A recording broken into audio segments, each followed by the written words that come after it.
Hello guys, and welcome to another episode of Trade Talk. I know it's been a while since the last one, but we have a big one for you today. From the MLB, we have Chris Sale, who has just recently been moved down to Beantown in Boston to the Red Sox.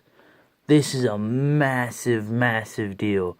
The White Sox are officially now officially rebuilders by trading away their best player by far, Chris Sale. He's gone. All he had to do was change his socks, because he went from the White Sox to the Red Sox. Now, Boston, by getting Chris Sale, they are saying we're going balls to the wall even more. Like last year, they got David Price. This year, now they got Chris Sale. They're just going 110% for that World Series ring. And for Boston, the prospects they traded away Yoan Mancada. He's like MLB Pipeline's #1 prospect. So he is a fucking good prospect. Sorry, pardon my French. But yeah, he is a good prospect and can really help the White Sox now in the future. But Boston doesn't really care about those prospects because they're trying to win right now. They're in Boston. Every team in Boston tries to win right now. So yeah, for them to trade away prospects, not a big deal.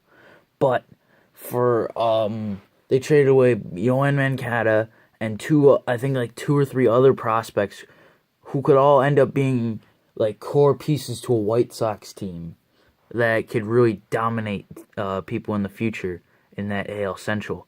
But as for right now, Boston is just loaded, especially in their starting rotation. Now they have David Price, Chris Sale, Clay Buchholz, who eventually was traded to Phillies.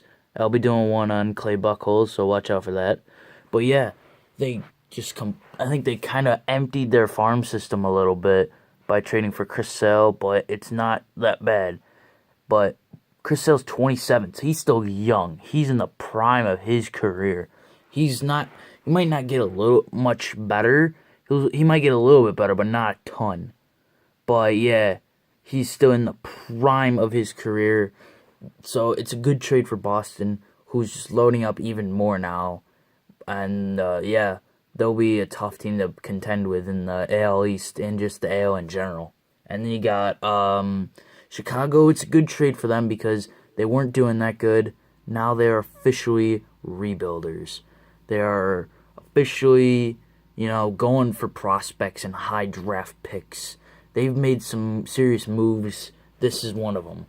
This is the biggest, arguably the biggest, if not the biggest, move of the offseason. Trade-wise. But yeah, so good trade for both teams. But Boston has Chris Sale until, I think, 2020.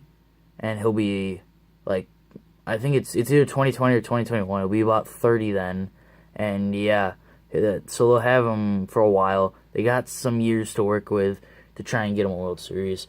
The winner of this trade is, I don't know. I say Boston is the immediate winner, because they got Chris Sale, who we know are going to help them.